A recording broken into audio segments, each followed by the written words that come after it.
Alors, shalom et soyez que Dieu soit béni. Nous sommes dans le livre de Jean, chapitre 5. Jean, chapitre 5. Amen, amen. Amen. Voilà. Jean, chapitre 5. Une histoire très connue, mais qui va bénir quelqu'un aujourd'hui. Il s'agit du paralytique de Bethesda. Connu, je prends le verset 6 et 7. Jésus l'ayant vu coucher et sachant qu'il était malade depuis longtemps, lui dit, veux-tu être guéri? Le malade lui répondit, Seigneur, je n'ai personne pour me jeter dans la piscine quand l'eau est agitée. Et pendant que j'y vais, un autre descend avant moi. Alléluia. Alors, aujourd'hui, nous allons un peu nous atteler sur ces textes pour parler des deux choses principalement dont nous croyons que ça va bénir quelqu'un, dont nous croyons que ça va édifier une personne. Il s'agit de la méthode et moyens de Dieu. Méthode et moyens de Dieu. Méthode et moyens de Dieu. En ce moment, je suis en train de demander à Dieu de t'accorder la grâce, de ne pas te retrouver dans la même situation que ces personnes où il a vu Dieu, Jésus était devant lui, mais lui-même, il ne savait pas. Il ne savait pas que Christ était là. Il ne savait pas que celui qui était au-devant de lui était capable de lui donner la guérison spontanée. Il ne savait pas cela. Lui, il s'attendait à ce que Christ les prenne dans les bras pour l'amener dans la piscine alors que l'eau est agitée. Mais je suis convaincu que Dieu aujourd'hui va passer dans la méthode la plus simple pour te visiter, changer ta situation. Et c'est parmi les choses que ces paralytiques n'avaient pas compris ou saisi. Au nom de Jésus, sois visité par Dieu d'une manière simple mais puissante dans le nom de Jésus. Dans le nom de Jésus. Dans le nom de Jésus. Amen, amen. Alors, remarquez avec moi ceci. Quand Christ parle, la Bible dit que sachant qu'il était malade depuis longtemps, d'accord? Et si vous vous rappelez bien, quand vous lisez un peu plus haut, vous verrez qu'il est écrit que l'homme était malade depuis 38 ans. Ça faisait 38 ans qu'il était paralytique. 38 ans qu'il se retrouvait à cet endroit-là. Alléluia. Je m'imagine les personnes qu'il avait amenées, si c'était son père, si c'était sa mère ou ses oncles, ceux qu'il avait amenés là, après 38 ans, sûrement ils ne sont plus en vie. Amen, amen. Et l'homme est resté seul. Il n'avait plus personne pour l'aider. Il n'avait personne pour l'aider. Il n'avait personne pour les tenir. Il n'avait personne, je ne sais même pas comment il faisait pour manger, parce qu'il a dit qu'il n'avait personne pour l'aider. Alléluia. Mais ce jour-là, Christ passant par là, il dit, sachant qu'il était malade, j'aimerais commencer par dire à quelqu'un, peu importe le nombre de temps que ton problème a eu, cette maladie a fait dans ton corps, cette situation continue et domine la famille, domine ta vie, cela n'est pas inconnu de Dieu. Alléluia. Alléluia. Ne pense pas que Dieu est ignorant de tout ce qui t'arrive. Ne pense pas que Dieu a les yeux fermés ou les oreilles bouchées par rapport à la situation par laquelle tu passes. Amen, amen. Et déclare que Christ, sachant qu'il était là depuis longtemps. Amen, amen. Sachant qu'il était là depuis longtemps. Je t'annonce que Dieu sait que tu es là depuis longtemps. My God. Mais la chose qui m'a le plus marqué dans la vie de cet homme, c'était sa persévérance. Peu importe ce qu'on peut dire du paralytique de Bethesda, mais il y a une chose particulière qu'il avait, c'était la persévérance. Il est resté là. Malgré tout ce nombre d'années, il est resté là. Amen, amen. Je disais, malgré tout ce nombre d'années, cet homme est resté là. Alléluia. Il est resté là. Il est resté là. Il est resté debout. Il est resté devant le Seigneur. Il est resté à Bethesda. Il est resté. Peu importe ce qui venait, il y avait des personnes qui venaient, qui partaient. Il y avait même des personnes qui les critiquaient, qui disaient que sa vie ne changerait jamais. Mais lui, il est resté là. Amen, amen. Amen, amen. J'aimerais dire à quelqu'un, garde ta foi en Dieu. Garde ta foi en Dieu. Peu importe ce que les hommes diront, peu importe ce que les gens peuvent dire à ton sujet, toi, garde ta foi en Dieu. Amen, amen. Amen, amen. Et c'est comme ça que Jésus-Christ a fini par les faire du bien, par les visiter, par changer son cas. Alléluia. Il était persévérant. Il était comment? Persévérant. Ça, c'est la première des choses. Il était persévérant. Il est resté. Malgré tout, il est resté. Il est resté à cette place. Ça me rappelle un peu Habakkuk. J'ai dit que je me tenais, je veux être à mon poste pour voir ce que le Seigneur me dira. Il est resté là. Peu importe le temps. Peu importe la gravité de la chose. Peu importe les conditions. Il est resté là. Dis avec moi, il est resté là. Il est resté là. Il n'avait personne, mais il est resté là. Il savait que ma guérison sera ici.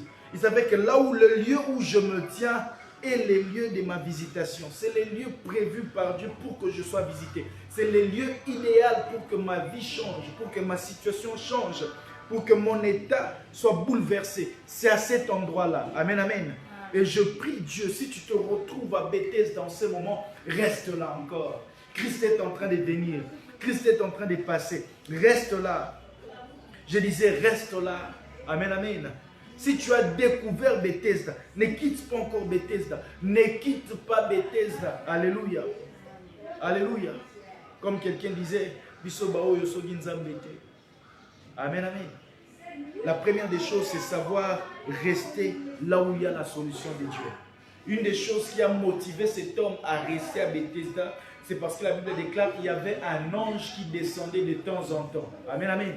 Il descendait de temps en temps. Et pendant qu'il descendait, c'était pour agiter de l'eau. Je m'imagine le courage qu'il avait au premier jour qu'on l'a déposé à la piscine de Bethesda. Il s'est dit, certainement, dès que l'eau sera agitée, je sauterai. Alléluia. Premier jour, deuxième jour, troisième jour, une année, 2 ans, 3 ans, il n'a pas perdu courage.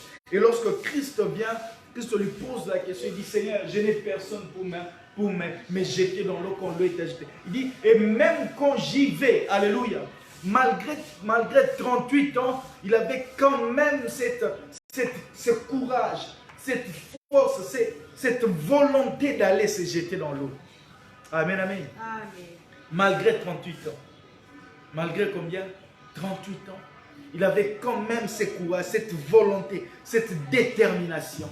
Je ne sais pas s'il avait réellement 38 ans ou s'il avait amené quand il avait 2 ans ou 5 ans. Amen, amen. Mais malgré le nombre d'années, chaque année, ou chaque jour qui passait, il avait la détermination de se jeter dans l'eau. Et c'est ça la première qualité. Et je crois certainement, si Christ était passé par lui, c'est à cause de cette détermination-là. Christ a vu cette volonté-là. Il a vu cette détermination. Il s'est dit, non, non, je ne peux pas le laisser ici.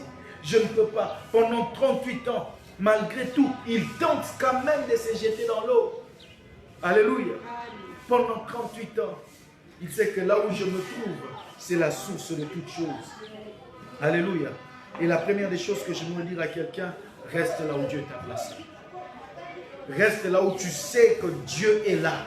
Reste là où tu sais que la guérison viendra, que le secours viendra, que le miracle viendra. Et le meilleur endroit, le premier des endroits où il faut persévérer, rester déterminé, c'est la présence de Dieu. Alléluia. C'est la présence de Dieu.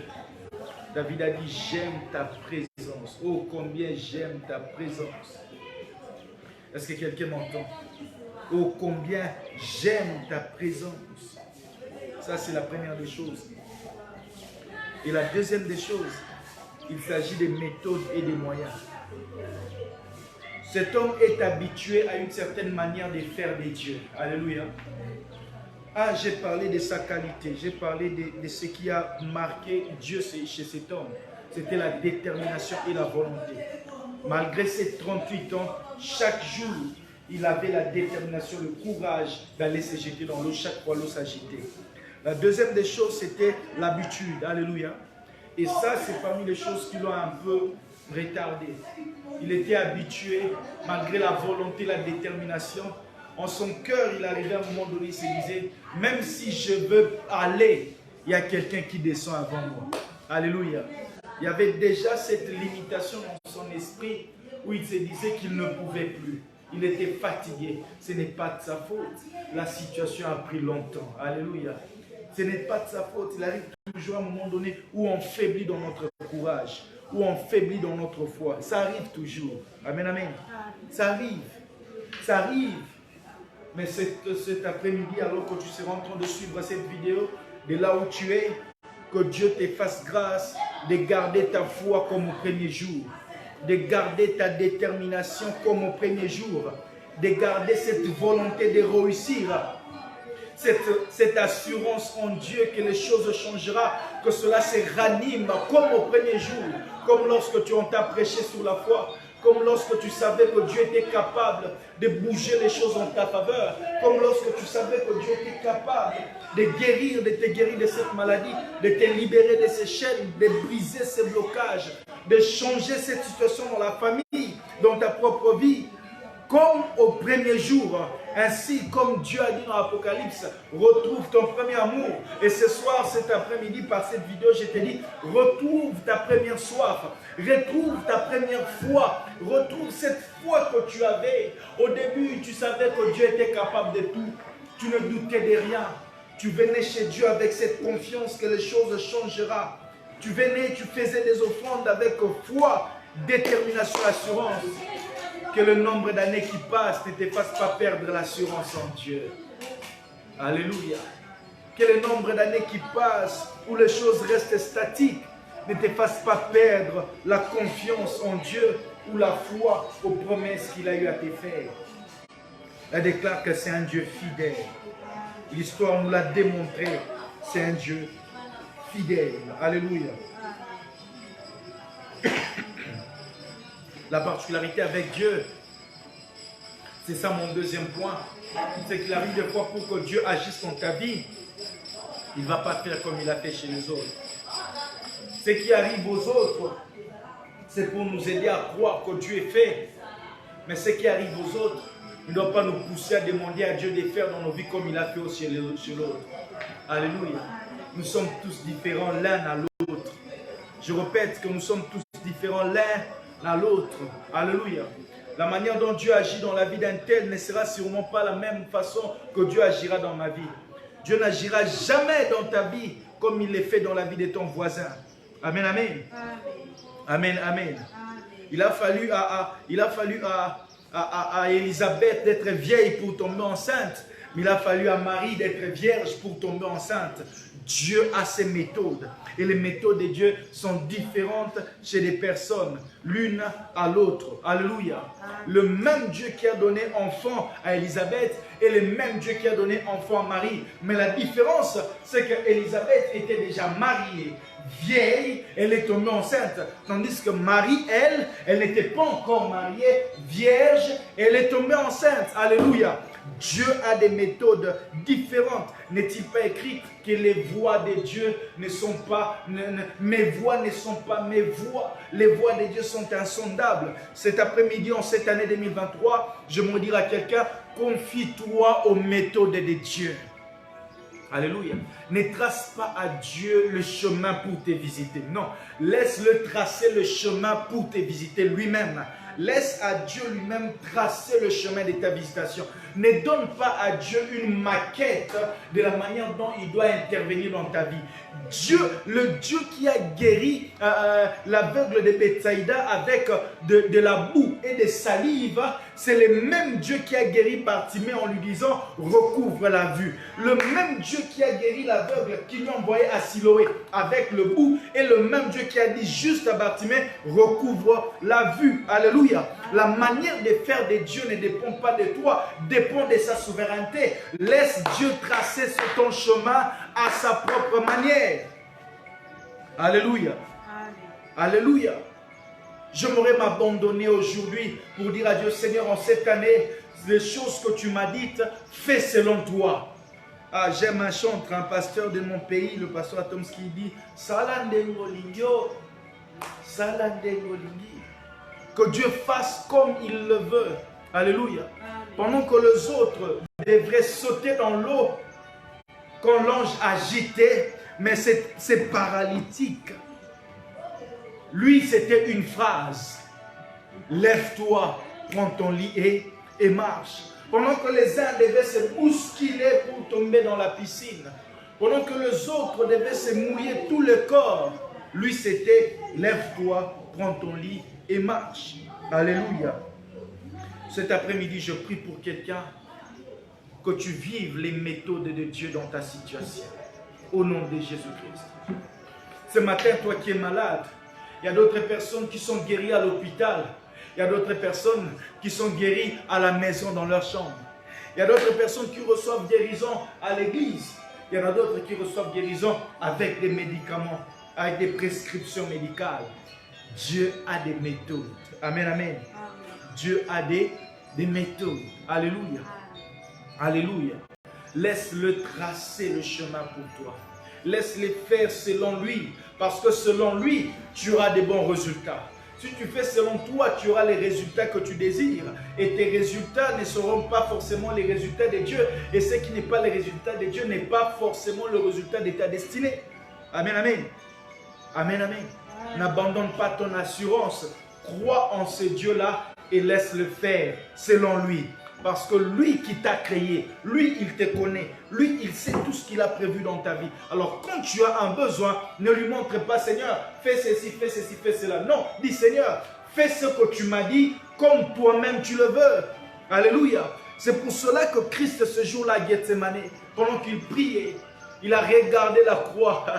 Il a dit, selon moi, l'homme Christ, l'homme Jésus, éloigne ça. Amen, amen. Il y a plusieurs manières pour toi de sauver l'homme. Est-ce qu'il faut seulement que je meure? Ça, c'était l'homme qui parle. Mais quand il s'est rendu compte que non, ça ne dépend pas de moi, ça dépend de ses méthodes, il dit que ta volonté soit faite. Lorsqu'il a dit cela, il déclare ceci. Lui qui était humilié, il n'a pas regardé sa divinité, son égalité semblable à Dieu comme une proie arrachée. Mais il s'est humilié jusqu'à la mort. Même la mort de la croix. C'est aussi pour cela que Dieu l'a souverainement élevé. Et lui a donné le nom au-dessus de tout nom. Amen, amen. Parce qu'il a suivi les plans de Dieu, la méthode de Dieu, le chemin tracé de Dieu. Il a reçu le nom au-dessus de tout nom. Le nom qui fait trembler, le nom qui fait fuir les démons, le nom qui fait fléchir les puissances célestes, les puissances terrestres et les puissances maritimes, le nom de Jésus-Christ, parce qu'il a accepté le plan de Dieu, il a accepté la méthodologie de Dieu, il a accepté le moyen de Dieu. Alléluia. Toi aussi accepte les moyens de Dieu. Ça, tu es humilié aujourd'hui, tu passes par des temps d'humiliation aujourd'hui, mais si c'est la méthode de Dieu, tiens fort. Tiens ferme, garde-toi vierge, garde-toi chaste, garde-toi de la corruption, garde-toi des mensonges, parce que les méthodes de Dieu finissent toujours par avoir une bonne finalité, une finalité glorieuse, une fin glorieuse. N'a-t-il pas dit lui-même, mieux vaut la fin d'une chose que son commencement? Je préfère commencer avec une méthode de Dieu humiliante, parce que je sais que l'humilité précède la gloire. Je sais que lorsque je m'humilie, la Bible déclare, humiliez-vous sous la main dominante de Dieu afin qu'il vous élève au moment opportun. Qui connaît ces moments opportuns? Personne. Lui seul, il sait les moments qui est le moment important pour toi, le moment important pour toi, qui va te changer, qui va t'élever, qui va te changer, qui va te visiter, qui va changer ton histoire. Alléluia. Que Dieu te donne d'accepter ces méthodes à lui. Ce jour-là, Dieu a tracé avec Abraham. Il lui a dit, je te donnerai un enfant. Abraham voit les temps passer. Sarah a décidé d'utiliser les méthodes humaines. Il a dit, va avec Agar. Ça, c'était les méthodes de Sarah. Le problème avec les méthodes de l'homme, ça finit toujours par créer un problème avec les méthodes de Dieu un jour. Il y aura toujours une guerre. Alléluia. Alléluia. Que Dieu te fasse grâce de ne pas utiliser tes méthodes à toi sur des choses que Dieu a dit qu'il va faire. Il est assez responsable pour assumer sa parole. Il est assez responsable pour faire tout ce qu'il t'a dit. Tu n'es pas obligé d'utiliser tes propres moyens pour faire ce que Dieu a dit qu'il fera dans ta vie. Non. Alléluia. Parfois, ça fait mal de voir des gens aujourd'hui chercher à tout prix des connexions, chercher à tout prix des relations, chercher à tout prix, papa. Dieu a dit qu'il va te bénir. Lui-même sait par quel moyen il va te bénir. Il sait par quel moyen il va t'élever. Tu n'es pas obligé de chercher n'importe qui, d'être en connexion, connaissance avec n'importe qui. C'est pour cela qu'aujourd'hui, plusieurs sont initiés dans l'occultisme, initiés dans les cabales juifs, initiés dans beaucoup de pratiques occultes. Pourquoi? Parce qu'ils cherchent à accomplir ce que Dieu leur a dit par leur propre méthode. Non, ce que Dieu a dit, il le fera. Je veux, comme Habakkuk, rester à mon poste, attendre patiemment la guérison que Dieu m'a dit, les saluts que Dieu m'a dit. Simeon, ce jour-là, était là, il est resté. Dieu lui a dit, tu ne mourras pas. Il est resté. Il est resté. Il n'a pas forcé. Il n'est pas parti chercher tous les enfants qui naîtraient à Jérusalem à cette époque-là. Non. Alléluia. Il est resté au temple. Alléluia. Il est resté au temple. Il n'est pas parti chercher dans chaque maison un bébé né pour voir ce que le Seigneur lui a dit. Il est resté. Et ce que Dieu lui a dit est venu à lui. Alléluia. Ce que Dieu lui a dit est venu à lui. Ce que Dieu a dit est venu à lui. Simeon n'a pas cherché Jésus partout. Non, il est resté à son poste. Il est resté au temple. Dieu lui-même a tracé le chemin de Marie et Joseph pour amener l'enfant Jésus. Pas dans n'importe quel temple. Il y avait beaucoup. Mais là où, au coin où il y avait Simeon, le temple était grand. Alléluia. Les temples étaient grands, mais Marie et Joseph ont conduit leur pas, Dieu a amené leur pas. Jusque là, il y avait Simeon, afin que Simeon voie ce que Dieu lui a dit. Je t'annonce que si tu restes à ton poste, si tu restes patiemment attendre ce que Dieu t'a dit, là où il te l'a dit, Dieu lui-même amènera toutes les paroles vers toi. Tu ne courras pas derrière cela, cela viendra à toi. C'est pour cela qu'il a dit dans Deutéronome, j'ordonne à la bénédiction de te suivre. Alléluia. Que Dieu te fasse grâce de comprendre ces choses et de les pratiquer, de l'appliquer. Ce que Dieu t'a dit arrivera, pas selon toi, mais selon lui. Imaginez-vous, Simeon cherchait à voir tous les bébés qui étaient nés. Il allait passer toute sa vie dans des maisons. Mais parce qu'il savait que Dieu a une méthode. Alléluia. Les méthodes de Dieu sont parfois peu conventionnelles. Parfois pas trop bonnes, alléluia, à nos yeux au début. Imaginez que Dieu dit à un certain Joseph que tout le monde va se fléchir au devant de toi. Joseph s'est dit, bon, ça va, c'est que déjà, tout le monde va se fléchir au devant de lui. Il rentre comme ça à la maison, il voit que son père lui donne la confiance, plus que tous ses frères. Il dit, ok, c'est que mon rêve là commence à se réaliser. Alléluia. Ça, c'était les méthodes des hommes. La méthode de Jacob pour Joseph, c'était ça. Et la méthode que Joseph voulait. Mais quand la méthode de Dieu est arrivée, Joseph a pleuré. Esclave, lui qui était traité comme un prince chez lui, est devenu esclave chez quelqu'un d'autre. Amen, amen. Lui qui avait des rêves, la destinée de dominer et dominer à coups de fouet. Il a fait la prison. Les méthodes de Dieu. Mais en fin de compte, il a fini non seulement à voir ses frères, ses parents s'agenouiller devant de lui comme dans son rêve, mais plus encore, la plus puissante civilisation de l'époque. Toute une nation s'est prosternée à ses pieds. Alléluia. Quand les méthodes de Dieu agissent, tu auras plus que ce qu'il t'a dit. Alléluia. La Bible déclare que nous savons cette chose que Dieu est capable de faire au-delà de ce que nous pensons et désirons par la puissance qui agit en nous. Si et seulement si nous gardons foi, nous gardons confiance, nous gardons assurance en lui. Nous restons fermes dans son chemin. Amen, amen. Troisièmement, pour finir, voici une dernière des choses. c'est que toutes ces choses, savoir rester là où Dieu veut et dépendre de ses méthodes, ne serviront à rien si tu es en dehors de Jésus-Christ. Alléluia. C'est lui le point central. C'est lui le canal par lequel Dieu passe pour nous visiter, pour nous bénir en ce temps.